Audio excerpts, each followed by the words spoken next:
Bismillahirrahmanirrahim. Sahih Müslim, birinci kısım. Zayıf hadisler doğrusida. Mishkatul Masabihning Zayıf hadisler degan kitobida tafsili so'zlangan, oldi bilan yolg'on hadislar to'g'risida, ondan zayıf, ondan sahih hadislar to'g'risida so'zlandi. Bu üç muqaddimani birlashtirsa, hadis ilmiy tadqiqot kitobi, hadis atalg'ilari to'liq so'zlanib bo'ladi. Shayx İmam Muhafiz Sham muftisi Taqiyuddin Umar ibn Abu Ömer Osman ibn Abdurrahman ibn Salah degan mashhur nomi bor. Vafoti Hijriy 324-yil, milodiy 935-yil. Bu muhaddis olimning Muqaddima ibn Salah nomli usul hadis kitobida zaif hadis to'g'risida bundoq deyilgan. Har qanday hadisda sahih hadislarning yoki hasan hadislarning shartlari, sifatlari topilmasa, bu zaif hadis bo'ladi.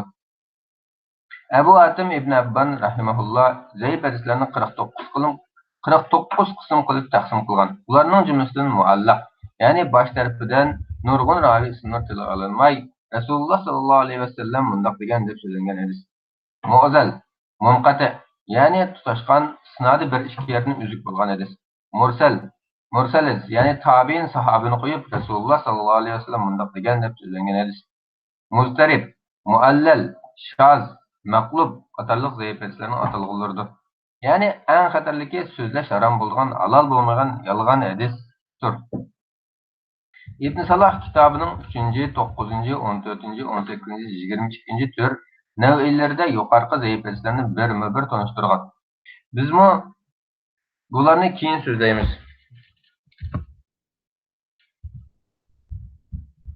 Şunun için bu kitaptan sözlemedik. Çünkü biz yazması bulgan kitabın bu kitapta elingan. Muhammed ibn Salih Useymin rahimahullah hadis atalg'uri nomli hadis ilmiy tadqiqot kitobining 1-qismi 5-mazmunda zaif hadislar to'g'risida mundoq degan.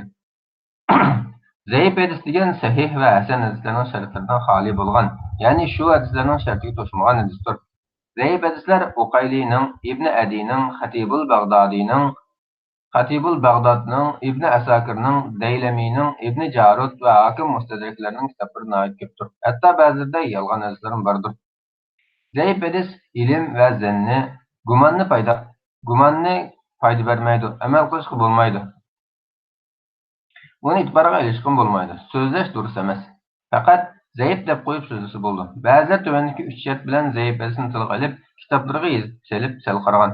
Lekin men undaq qaramayman. Masalan, ular qattiq zaif bo'lmasa, fazilat amallarda qo'rqitib, qiziqtirib vazn-nasihat so'zlasa bo'ladi. Lekin o zaif hadisni Rasululloh sallallohu alayhi vasallam degan deb e'tiqodimiz bo'ldi degan. To'g'ri, zaif hadislarni qat'iy Rasululloh sallallohu alayhi vasallam demagan. Biz shundoq deb e'tiqod qilamiz. Agar uni Rasululloh sallallohu alayhi vasallam degan bo'lsa, biz shundoq e'tiqod qilsak, undaqda hadis zaif, ojiz bo'lmasdan sahih bo'lgan bo'ladi degan. Undaqda Rasululloh sallallohu alayhi vasallam demagan bundoq zaif hadislarni so'zlab, kitoblarda yozib, dalil isbot qilib nima qilamiz? Bizga Qur'on oyati, sahih hadislar yetarli. Shular kifoya. Shuning uchun zaif hadislardan nazar qilsin deb bu asarni yozyapman. Madina Munavvarning Islom universiteti Shariat fakultetida dars qilinadigan Ibn Salahning yuqorqi kitobidan va Navaviyning Taqrib nomli asaridan foydalanib, uzunma emas, qisqama emas, nihoyat foydali tuzilgan shundoq oson, ro'shan, ochiq yozilgan Mustalhul hadis, ya'ni hadislar atalg'usi nomli usul hadis ilmiy tadqiqot kitobida zaif hadislar to'g'risida mundoq deyilgan. Bu so'zlar ilgari oxiri baliq hadis tadqiqotidagi mushbandagi kitoblarning so'zlariga, bo'libmi zaif hadis to'g'risidagi so'zlar kifoya. Hammasiga so'zlar tetiydi. Shuning uchun men mush kitobni tanlab yozdim. Zaif hadis degan odatda hasan darajalik hadisning sifatlari, shartlari bo'lmagan hadisdir. Bayquni rahimahulloh o'zining nazmida zaif degan hasan martabasidan tuvandir, uning taqsimotlari bek ko'pdir degan. Shundoq, zaif hadisning ojizligi necha xil bo'lg'achqa, bu bir necha xil bo'ladi. Masalan, qattiq zaif, vahiy, munkar, hatto yolg'on hadisim bordir. Hadisning zaifligi mundoq taniladi. Birinchi, hadis tadqiq qilishda qoida qonunlar bo'yicha hadisning tutashgan yo'llari, isnodi, matnisi, ma'nolari tadqiq qilinib, tekshirilib, zaiflik hukm qilindi. Ikkinchi, tarix jihatdan tekshirilib, ravisining fosiq, fojir, hatto kazzob, yolg'onchi ekanligi aniqlanib, ondan hukm qilindi. Ya'ni ravisini so'zlikishini tekshiriladi. Üçüncü, Kur'an ayetiga yoki sahih hadislarga zid, muxolif bo'lsa, zaif, hatto yolg'on hukm qilinadi. To'rtinchi, Sahabalar, tabiinlar shu zaif hadisning aksi bo'yicha yo'l tutdi. Agar hadis sahih bo'lsa, ular albatta qattiq amal qiladi. 5.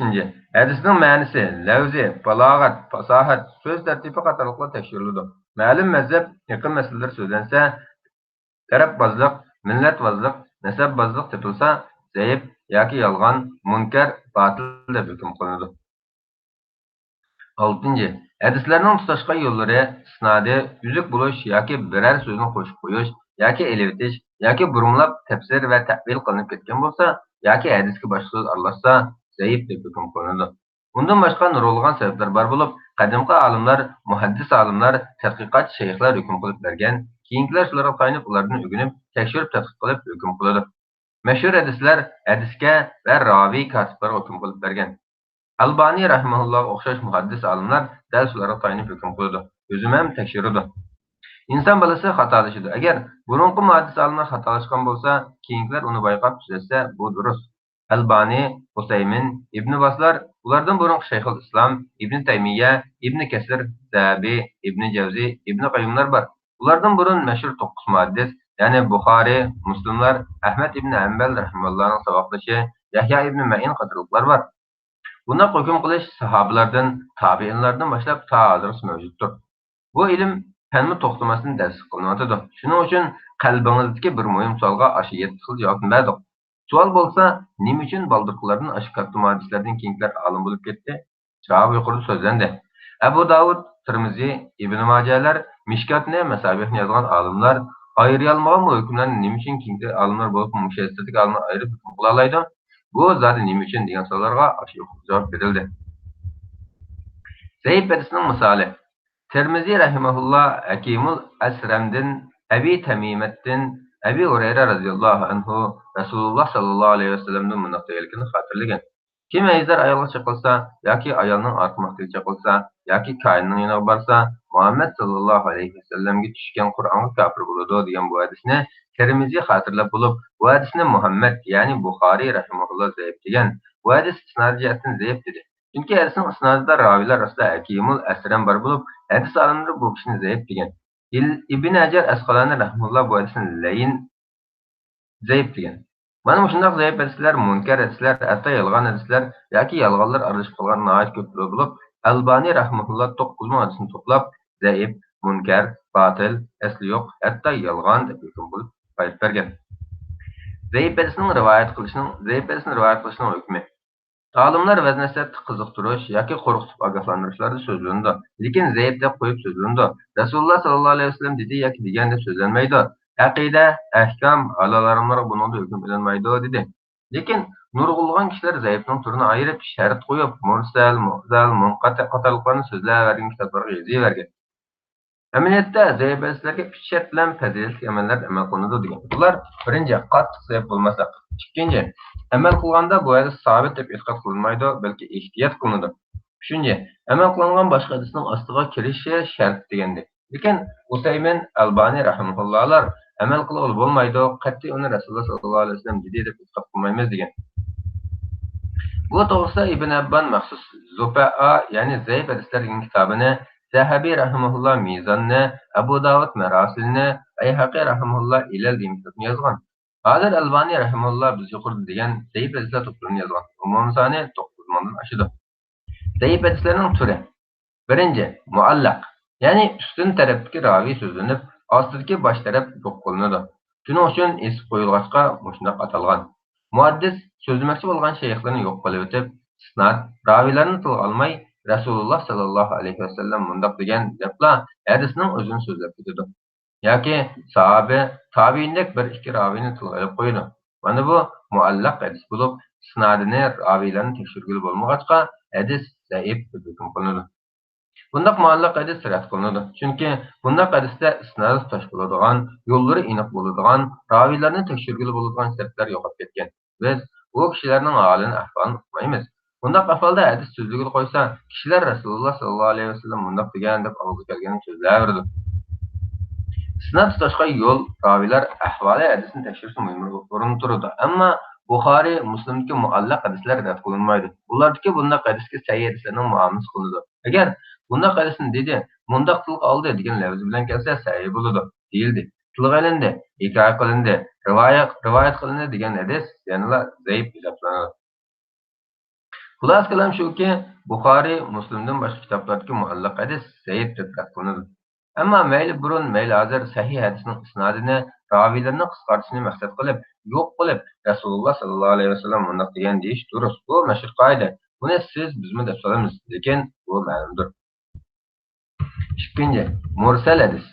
Bunda hadis ma'lum raviyni, ya'ni sahabini o'zib qo'yib, aloqalar qilmag'achqa mursal deb atalgan. Tabiindan yuqori raviy, ya'ni sahaba uzilib qolgan. Tabiin sahabini uzib qo'yib, Rasululloh sallallohu alayhi vasallam bunday degan deb so'zlab ketgan. Sahaba bilan ko'rishmaganligi noma'lum. U yushurin kishi sahabimi yoki tabiinmi bu aniq emas. Masalan, Hasan Basri, Said ibn Musayyib rahimahullohlar Rasululloh sallallohu alayhi vasallam bunday degan yoki bunday qilgan deb so'zlaydi. Xuddi Abu Davud'dagi mursal hadislarga o'xshash.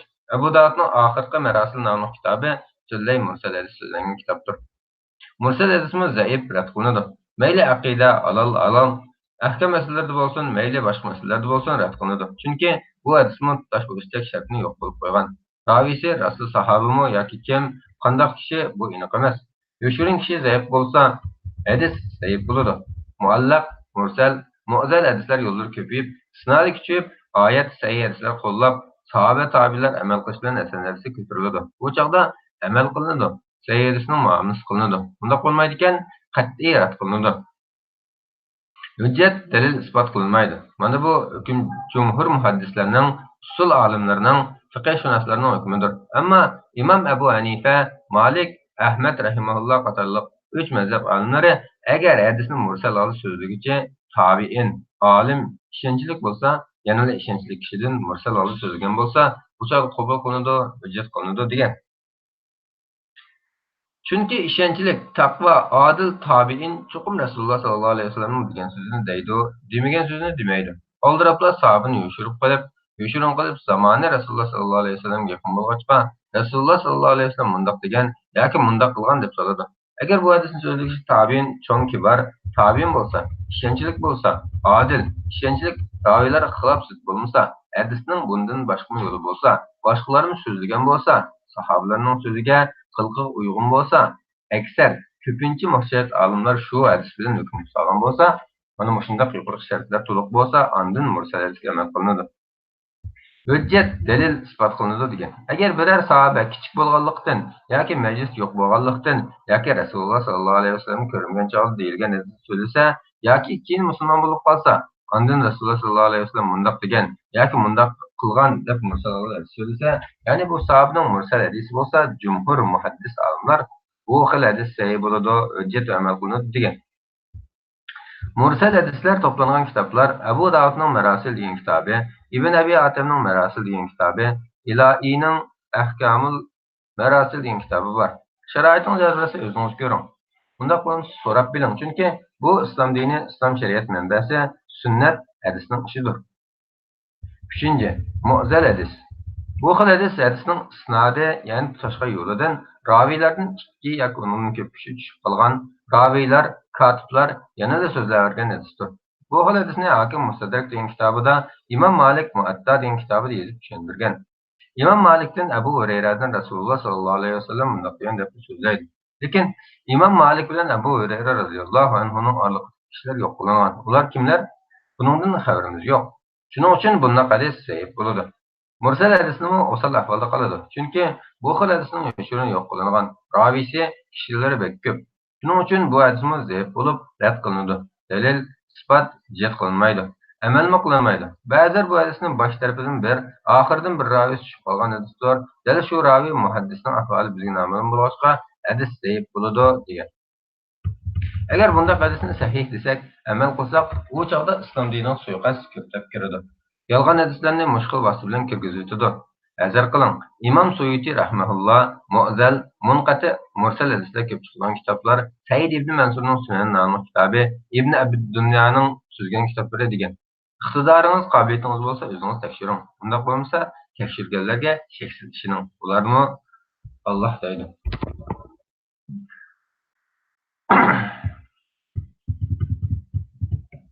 4. Munqati hadis. Şeyh, muhaddis, katibidin Resulullah sallallahu aleyhi ve sellem'e bo'lgan arlıqdan üzük mevcut bo'lgan, isnadi tutashgan yo'llar üzük edishdir. Mayli üzülüp qilish boshda bo'lsin yoki o'rtada bo'lsin yoki oxirida bo'lsin baribir. Biz bu yuqoriqlarni o'ziga oladi. Ibn Hajar boshdan yoki o'rtadan yoki oxirdan üzük bo'lsa munqati bo'ladi degan. Masalan, agar sizlar Abu Bakr radhiyallohu anhu boshliq qilinsa, u kuchlik, ishonchli degan hadisning ravisi hadis so'zlikchilar orasidan shar'iy qismni ravi tushib qolgan. Garchi bu hadisni Hakim, Ahmad, Bazar, Tabarani qatorliqlar xotirlagan bo'lsa-mu, ana shu üzüklük mavjud bo'lg'achqa hadis olimlari ittifoqqa kelib bu hadis va mushundaqa sahih hisoblanadi. Chunki yoshurun yo'q qilingan ravisning ahvoli bizga aniq emas. Shuning uchun bu hadis hujjat qilinmaydi degan. 5. Mudallas hadis. Ya'ni hadisning isnodidagi yoki hadisni so'zlagan shayxning aybini yoshirgan hadisdir. Ichki ahvol nachar, tashqi ko'rinish yaxshi bo'ladi. Ma'lum shayxdan hadisni anglagan bo'lsa, keyin bu hadis so'zlikchi hadisni boshqa shayx tutashtirib so'zlatadi. O'zining hadis anglagan shayxini ma'lum sabablardan so'zlamaydi yoki aybini yoshirdi yoki tanlıq, mashhur, adil, ishonchli shayxdan so'zlatadi. Yoki bir necha shayxni hadisni anglab, araliqdan zaif, masala ko'rilgan shayxni yo'q qiladi. Adil, taqvo, ishonchli, e'timodli shayxni ilib qoladi. Mana bu eng ashaddiy yomon ishdir. Ishonchli bo'lgan, hadislar sahih bo'lgan shayx ustozlarni zaif qiladi. Qattiq aldash, xiyonat qilgan bo'ladi. Ana shunday qiluvchilarning mashhurroqi Faqiyya ibn Valid ibn Muslim qatorliqlar. Bunday hadisning hukmi shuki, uni so'zlashmi makruh, qattiq zaif, Shu'ba radhiyallohu anhu mudallas hadis, yolg'onning qarinishi yolg'onga o'xshash degan. Maqsad bu hadismi hujjat dalil isbot qilinmaydi, amalmi qilinmaydi. Hadisni bunday qilib o'tishning sababi bundaq. Shayx ustozi zaif, ishonchli emas. Shuning uchun yoshirdi. Yoki shayxidan to'g'ri martabali kishilarmi bu hadisni bilganda yuqori martabali shayxidan so'zladida ishonchli bo'ladi. Yoki shayxning yeshi kichik bo'lib qoladi, yoki hadisni ko'p so'zlab o'tib, to'liq tilga olishni yoqtirmay almashtirib o'tadi. Yoki hadisning isnodini oliylashtirish, yuqori martabaga ko'rsatishni maqsad qiladi. Amaliyotda mana shunday to'g'ri bo'lib qoladi. Oxirida bunday muhaddis va hadislar rad qilinadi, qabul qilinmaydi. Bu to'g'risida Xatibul Bag'dod, Burhanuddin ibn Hajarlar kitob yozgan. 6. Mursal. Xafi. Maxfiy holda isnodini uzib o'tish. Quchqashgan yoki bir zamonda yashagan kishidan hadis so'zlab o'tadi. Amaliyotda u kishidan zot hadis anglamagan. Masalan, Ibn Majah rahimahulloh Umar ibn Abdul Azizdan Uqbatdan bunday bir hadisni xotirlagan. Allah posturuqchi muhabbatchiga rahim qiladi degan hadis. Amaliyotda Umar Uqbatga quchqashgan, ko'ribmi boqmagan, lekin boshqalar shunday hadisni so'zlab o'tgan.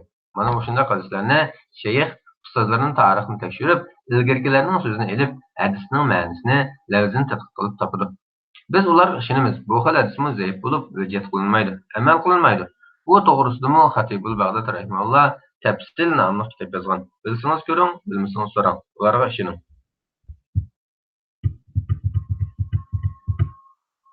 7. Hadisni so'zlaguchi. Ravisi to'g'risida ko'rilgan masalalarmi hadisni zaif, hatto batil, yolg'on qilib o'tadi.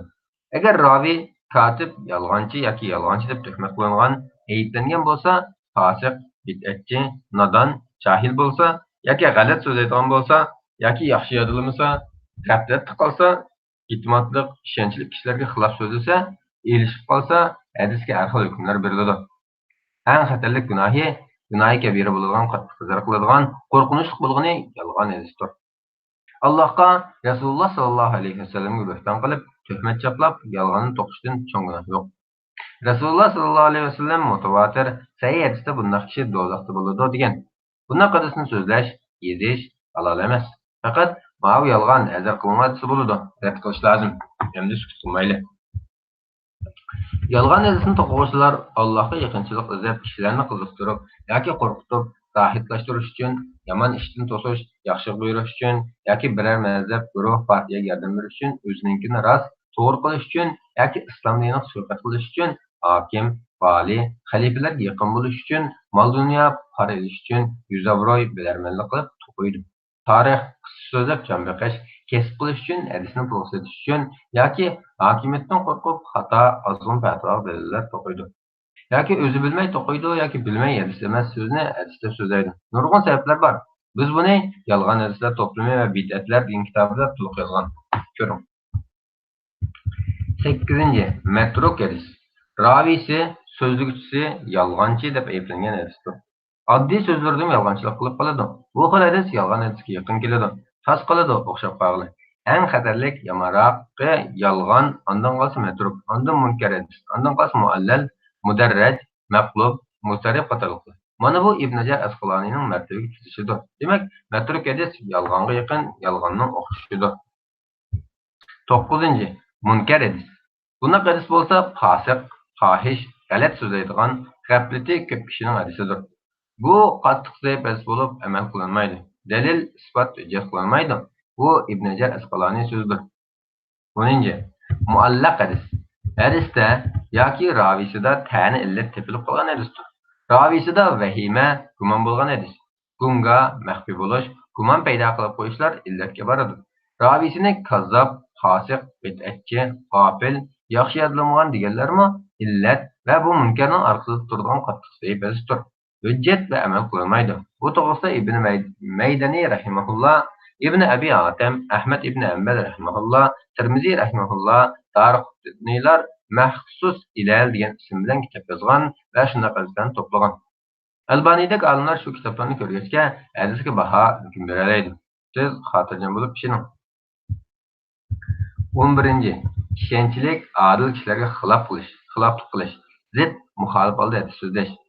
Agar xiloflik qilish sunnat yo'llarining siyoqini o'zgartirish bilan bo'lsa, yoki sahobalar so'zini Rasululloh sollallohu alayhi vasallamning so'ziga aralashtirsa, bu mudarraj deb ataladi. Agar biror raviyni ziyoda qilib o'tish bilan xiloflik bo'lsa, bu isnodning tutishdagi ziyodalik deb ataladi. Agar hadis so'zlig'ichi raviy bilan yana bir raviyni almashtirsa, yoki hadisning matnida ziddiyat mavjud bo'lsa, birasini kuchlantirishga mumkin bo'lmasa, bu mustarib deb ataladi. Siyoqni qo'yib, lafzini o'zgartsa, musahhab deb ataladi. Tövəndə biz bunlarını bir-birlab tanıştırırıq. Mudarraj hadis. Bu xil hadisning isnodi siyaqi o'zgartirilgan yoki hadis matniga hadis bo'lmagan so'z kirgizilgan hadisdir. Hadis so'zlig'ichi so'z qo'yib, o'z ichidan biror jumla so'zini izlab solsa, anglag'uvchilar uni hadismikin deb gumon qilib yozgan. Masalan, Sabit ibn Musa, Sharik ibn Abdullah radhiyallohu anhuning uyiga kirdi. U kishi menga Atmash Abu Sufyandan, Jabirdan, Rasululloh sallallohu alayhi vasallamdan bir hadis so'zlab bergan deb tushuntirib, ondan Sabit qarab, kim kechasi ko'p namoz o'qisa, kunduzi yuzi nurlanib ketadi deb so'zni davom etdi. Asli maqsadi Sabitni maqtab qo'yish edi. Chunki Sabit taqvo zoit edi. Lekin bu Rasululloh sallallohu alayhi vasallam degan hadis emas edi. Hadisni u texi demagan. Sabit xato gumon qilib, uning yuqori yuzi nurlandi degan so'zni hadis o'rnida so'zlagan.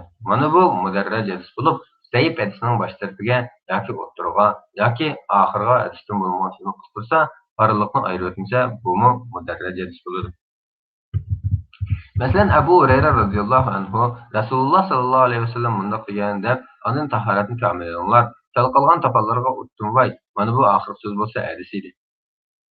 Lekin tahoratni kamillar degani o'zining so'zi bo'lib, hadisni anglag'uvchilar umuman Rasululloh sallallohu alayhi vasallam so'zi o'xshaydi deb gumon qilgan.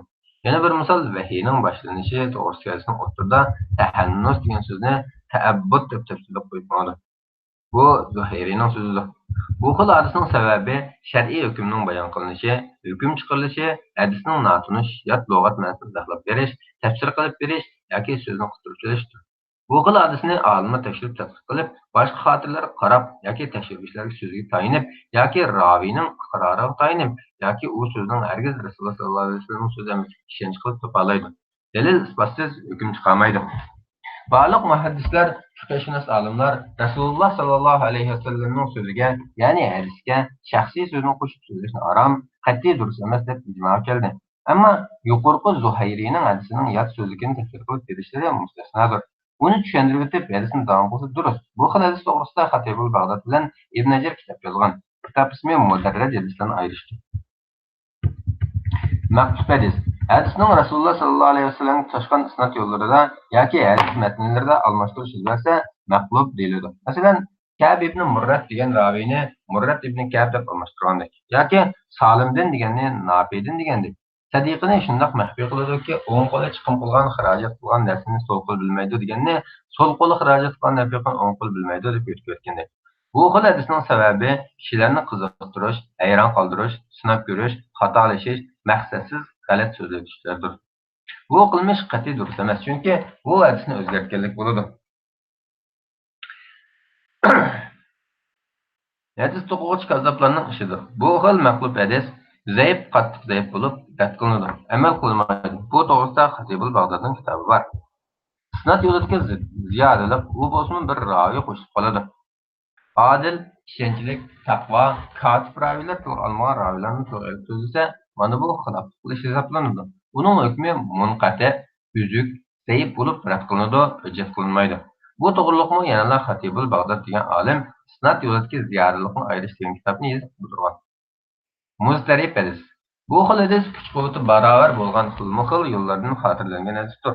Bir-biriga zid, muxolifdir. İki hadis orasini yoki ikki hadisning raviylar orasini qat'iy birlashtirib bo'lmaydi. Agar yarashtirish, birlashtirish mumkin bo'lsa, bu chog'da hadis mustarib bo'lmaydi. Kuchligrakiga amal qilinadi. Bir hadisni ba'zi marfu holda Rasululloh sollallohu alayhi vasallamga yo'lab so'zlasa, ba'zi mursal holda so'zlaydi. Ba'zi Abu Bakrdan desa, ba'zi Oyshaga, ba'zi Saidga desa, ba'zi boshqa so'zlaydi. Yoki hadisning matnisini birsi zakotdan boshqa holda haq bor desa, yana birisi zakotdan boshqa holda haq yo'q deb xilop so'zlaydi. Tirmiziy haq bor deganni xotirlasa, Ibn Majah haq yo'q deganni xotirlagan. Oyatda molda zakotdan boshqa haq bor. Bu bo'lsa ihson, hadiy, yordam. Mana bu hadis mustarif bo'lib, zaif rad qilinadi. Amal qilinmaydi. Bu to'g'risida Ibn Hajar Mustarif bayonida degan kitobni yozib qoldirgan. Agar hadisning isnodidagi ravi ismini boshqa talaffuz qilib o'zgartsa, masalan, muzahimni murojim deb yoki hadisning matnidagi lafzini o'zgartsa, ihtajarani ihtajamaga o'zgartsa, ma'nosi qattiq o'zgaradi. Yoki sittan deganni so'zni shay'an desa, yoki ma'nosini xato tushunsa, masalan, Rasululloh sollallohu alayhi vasallam anzat degan so'ziga asıga qarab turib, ya'ni oldiga sutur qilib qo'yib, namoz o'qigan hadisini anzat degan qabilalar Rasululloh sollallohu alayhi vasallam bizga qarab, bizga namoz o'qigan deb tushunib olgandek, mana bu xatoliklar zo'r qilayotganchilikni, xatoliklarni hatto raviylarning odilligiga daxldor yetkazgan ishlarni keltirib chiqardi. Bu to'g'risida Dariqutni Tashhib nomli kitob yozgan. At-Tabimi yozgan. Hadis shaz.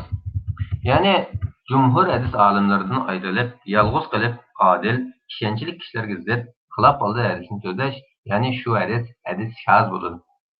Hadis maqbul bo'ladigan kishi, masalan, Ibn Majah o'zidan avvalroq kishiga, masalan, Buxoriy, Muslimga xilof zid hadis so'zlaydi. Bu shaz deyiladi. Bundoq xiloflik hadisning ravisida, isnodida yuz beradi va shundaqla hadisning matnida, ma'nosida yuz beradi. Buxoriy, Muslimdagi sahih hadis kitoblari xilof zid holda xotirlangan so'zlangan har qanday hadis shaz, zaif bo'lib qat'iy rad qilinadi. Hujjat qilinmaydi, amalmi qilinmaydi. Xuddi bid'atchi fasiqlarning hadislari rad qilinib, qabul qilinmagandek, jumhur olimlar bid'atchining hadisi rad qilinadi, qabul qilinmaydi degan. Xuddi hozirgi bid'atchilarning so'zlari, hukmlari, qiliqlari rad qilingandek, ularning qilch ahamiyati yo'q. Chunki ular qatorida yo'q, mezonda yo'q, qalbimizda asli yo'q. Maqsadga kelsak, Muhammad ibn Salih Usaymin rahimahullohning hadis atalg'ulari nomli hadis ilmiy tadqiqot kitobidami yuqoriga o'xshash qoida, qonun ko'rsatmalar bor. Balki uningda bu kitobdagidan qattiqroq hukmlar mavjud. Qanday bo'lishini qat'iy nazar, zaif hadisni qat'iy Rasululloh sollallohu alayhi vasallam demagan, bizmi degan deb e'tiqod qilmaymiz. Agar zaif hadisni Rasululloh sollallohu alayhi vasallam degan deb e'tiqod qila olsak, bu chog'da hadis zaif bo'lmasin, sahih bo'ladi. Shuning uchun zaif hadislarga to'g'ri muomala qilinglar. Yuqori deyilgandek, uningga berilgan hukmlarga amal qilinglar. Ya'ni zaif hadis to'g'risida hukmlarga u bo'lsa rad qilinish, hujjat qilinmaslik, amal qilinmaslik. Rasululloh sollallohu alayhi vasallam dedi deb e'tiqod qilmaslik. Aqida, ahkam, halol, harom masalalarga yaqin ekanmaslik. Qattiq zaif bo'lmasa, fazilatli nafl amallarda amal qilsa bo'ladi degandek. Lekin Usaymin rahimahulloh bu sal qarag'anlik degan. Men bu bid'atga, xurofotga ishga chiqqanlik, suiqasd qilganlik deyman. Ba'zilar zaif hadis ko'z qarashdan itoatdan yaxshilaydi. Balkim ularning asli mursal, muallaq bo'lgan zaif hadislar bo'lishi mumkin. Bu xil hadislar kuchlanib, asanlarga ko'tariladi, amal qilindi, hujjat bo'la oladi. Usaymin rahimahulloh kitobining ikkinchi qismida mundaq degan. Marfu hadis degan Rasululloh sollallohu alayhi vasallamga so'zi, qiliqi, jim turib iqro qilishi bilan mansub bo'lgan hadisdir. Mundaq degan, mundaq qilgan, mundaq qilsaq jim turgan yoki biz shu zamonda mundaq qilatdik, buni Rasululloh sollallohu alayhi vasallam bilgan, bilib to'smagan degandek hadislar. Sahabelerning bu ish sunnat deyishi yoki biz mundaq buyurilgan, buningdan cheklangan degan so'zi yoki hadisni Rasululloh sallallohu alayhi vasallam marfu qilib o'zi so'zlab ketishi hukman marfu deyiladi. Sahabelerning o'zi o'z ko'z qarshidan so'zlagan, qilgan ishi tafsirlari hadis marfu deyiladi.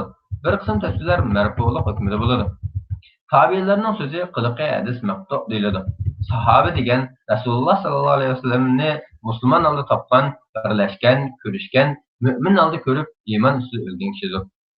Najashidek ko'rmay turib iymon keltirsa sahoba bo'lolmaydi. Chunki amroh bo'lolmagan. Lekin Rasululloh sallallohu alayhi vasallamning uningga degan so'zlari, avatgan elchilar degan so'zlar hadis bo'ladi. Murtad bo'lib iymondan qaytilgan kishilar sahoba hisoblanmaydi. Sahobalar taxminan 114 mingdan oshadi. Hammasi adil, ishonchli kishilardir. Sahabalarning eng oxirida o'lib ketgani bo'lsa, Amir ibn Vasilat Laysi bo'lib, Makkada Hijriya 110-yil o'lib ketgan. Madinada eng oxirida o'lib ketgan sahabe Mahmud ibn Rabiul Ansari Hijriya 99-yil o'lib ketgan. Vasilat ibn Asqa radhiyallohu anhu Shamda eng oxirida Hijriya 86-yil o'lib ketgan. Abdullah ibn Busir radhiyallohu anhu Hijriya 96-yili Nemisda o'lib ketgan. Anas ibn Malik Ansari Basrada eng oxirida Hijriya 93-yil o'lib ketgan. Bu chog'da Abu Hanifa 13 yoshda edi. Ba'zilar Abu Hanifa Anas radhiyallohu anhuni ko'rgan tabiin deyishdi. Imom Malik rahimahulloh bo'lsa, u chog'da 1 yoshda edi. Chunki u Hijriya 94-yil tug'ilgan. Abdullah ibn Abu Faraz Hijriya 87-yilda oxirida o'lib ketgan sahabe. Abdullah ibn Aris radhiyallohu anhu Hijriya 89-yilda Misrda o'lib ketgan oxirgi sahabe. Xulosa kalam shuki, 110-yildan boshlab sahoba qolmagan. Shu yili oxirlashgan. Kim undan keyin sahobalık davası qilsa yoki men sahobadan anglagan desa, u kazzob, yolg'onchi hisoblanadi. Xuddi Rotni kazzobdek. Buningga sayyidis deyildi. Rasululloh sallallohu alayhi vasallam vafotidan 1 oy burun 100 yil to'shqanda yer yuzida hayot qurgan kishidan birsim qolmaydi degan. Muslim xotirlagan sayyidisdir. Bu hadisning dalili bilan Xizr alayhissalom hayot deganlarga qattiq raddiya berilgan va u to'liq hadislar yolg'on degan. Ravi sahabani til olmagan, hadis isnodi yo'li uzuk zaif bo'ladi. Eng ko'p hadis so'zlangan sahabalar. Birinchi, Abu Hurayra radhiyallohu anhu, hadisi 5374. Ikkinchi, Abdullah ibn Umar radhiyallohu anhu, hadisi 2630. Uchinchi, Anas ibn Malik radhiyallohu anhu, hadisi 2286. Dördüncü, Ayşe radhiyallohu anha, hadisi 2210. Beşinci, Abdullah ibn Abbas radhiyallohu anhu, hadisi 1660. Altıncı, Cabir ibn Abdullah radhiyallohu anhu, hadisi 1540. Ebu Said al-Hudri radhiyallohu anhu, hadisi 1170. Hadisi az bo'lishinin sababi burun o'lib ketish, Hamza radhiyallohu anhudek yoki xalif ishlar bilan mashg'ul bo'lish, Osmon radhiyallohu anhudek yoki har ikki sabab bo'lish, Abu Bakr radhiyallohu anhu burun o'lib ketgan, ya'ni Rasululloh sallallohu alayhi vasallam 2 yil keyinlar shundoqla mashg'ullik ko'paydi. Shuning uchun hadislar nihoyat azdir. Rasululloh sallallohu alayhi vasallam iymon keltirib xushqashmagan, ko'rishmagan kishi muhzarin deyiladi. Sahabe bilan tabiin orasida turadi. Balki cho'ng tabiinlar qatorida turadi. Ularning soni 40 dan oshadi. Hadislari mursal qatorida hisoblanadi. Tabiin bo'lsa Rasululloh sallallohu alayhi vasallamga iymon keltirgan mo'min holda sahabalar bilan ko'rishgan, ham iymon ustida o'lgan kishidir. Uningdan keyingisi atba deyiladi. Tabiinlar intan ko'p bo'lib, soni aniq emas. Bular cho'ng, o'rta, kichik deb 3 tabaqaga bo'linadi. Masalan, Sa'id ibn Musayyib rahimahullah, Urvat, Alqama ibn Qayslar cho'ng, Hasan Basri, Muhammad ibn Sirin, Mujahid Ikrima, Qatada, Shu'bi, Zuhayri, Ata, Umar ibn Abdul Aziz, Salim ibn Abdullah ibn Umarlar o'ttirinchi tabiinlardir. İbrahim Naxai, ya'ni Abu Hanifa'ning shayxi, Abu Zanat, Yahya ibn Sa'idlar kichik tabiinlar. Ana shular salaf solihlardir. Ahli sunna val jamoalar aqidasida eng ishonchli, adil, taqvo kishilar va hay zamonasiga yaqin kishilardir. Ular Taifatum Mansur deb ataladi. Hadisni tadqiq qilmoqchi bo'lsangiz, nasab, raqam, sifat, ism, kinoya, atan, joy, qabilasini bilishidan surat bundaq ta'riflarni bilishingiz shart. Oddiy bir misol. Birinchi, Rasululloh sallallohu alayhi vasallam 63 yoshida Hijriya 11-yili Rabiul Avvalning 12-kuni dushanba, shashka vaqti bilan vafot bo'lgan. Shuningdan keyin men Rasululloh sallallohu alayhi vasallamning o'ngida amaliyotni ko'rdim deb sahobalar davos qilgan kishi kazzob, yolg'onchi bo'ladi. İkinci, Ebu Bekir radıyallahu anhu 63 yaşında Hicriye 13. yılı vafat bulgan. Üçüncü, Ömer radıyallahu anhu Hicriye 23. yılı Həcc ayında qasdlab öldürülgen. Dördüncü, Osman radıyallahu anhu Hicriye 35. yılı 82 yaşında yani yana bir hatırda 90 yaşında şehit bulungan. Beşinci, Ali radıyallahu anhu Hicriye 40. yılı 63 yaşında Ramazan ayında qasdlab öldürülüp şehit kılıngan. Hakim İbn Hizam, Hassan İbn Sabitlar radıyallahu anhular 60 yıl cehaliyette, 60 yıl İslam'da yaşap, 120 yıl ömür görgen. İki sahabe Hicriye 54. yılı Medine'de vefat bulgan. Ebu Hanife rahimahullah Hicriye 80. yılı 150. yılgacha yaşagan. Malik İbn Enes rahimahullah Hicriye 93. yıldan 179. yılgacha yaşagan. Muhammed İbn İdris Şafii rahimahullah Hicriye 150. yıldan 204. yılgacha yaşagan. Ahmed İbn Hanbal rahimahullah Hicriye 164. yıldan 241. yılgacha yaşagan. Bu dört imamның tarixi tafsilati 4 fiqh kitaplarda var. Muhammed İbn İsmail Buxari 194. yıldan 256. yılgacha, Muslim İbn Həccac Nisaburi rahimahullah 204. yıldan 261. yılgacha, Ebu Davud Səcistani rahimahullah 202. yıldan 275. yılgacha, Ebu İsa Tirmizi rahimahullah 209. yıldan 279. yılgacha, Ahmed İbn Şuayb Nesai rahimahullah 2001 212. yıldan 312. yılgacha hicriye. İbn Majah Kavzeyni rahimahullah 207. yıldan 275. yılgacha, Darimi rahimahullah 181. yıldan 255. yılgacha yaşagan. 75 yaşında 75 yaş Samarqand tug'ilgan. Bular muhaddislarning tug'ilgan, vafot bo'lgan tarixi. Tafsiloti tarix kitoblarida, hadis kitoblarida, fiqh kitoblarida mavjuddir. Usaymin rahimahullah hadis kitoblari to'g'risida mundaq degan. Birinchi, Sahih Buxoriy bu kitobni muhaddis 16 yıl jarayonida izlanib ko'p jafo mushaqqat tortib 600 ming hadisdan tanlab, har bir sahih hadisni g'usl tahorat qilib, 2 rakat namoz o'qib yozgan. Faqat sahih hadislarni yozgandir. Kitobi bitganda uni Imom Ahmadga, Yahya ibn Ma'in, Ali ibn Maydani va boshqalar sungan. Ular nihoyat yaxshi bo'libdi deb maqtab, sahih ekanligiga shahid va guvohchi bo'lgan. Barliq olimlar qabul qilib amal qilgan. Bu ahvol har bir zamonda yuz bergan. Hafiz ibn Hajar bilan Zahabi rahimahullah va boshqalar Allohning kitobi Qur'ondan qolsa, Sahih Buxoriy islom dinining eng asl katta afzal kitobi degan. Umumiy hadis 7397. Takrorni elbatganda 2602 hadis bordir. Bu Hafiz ibn Hajarning tahrirlashidir. Boshqalar 4000 degan. Balki sahobalar tabiinlar so'zlarim bordir. İkinci, Sahihul Muslim eng sahih hadislar to'plangan.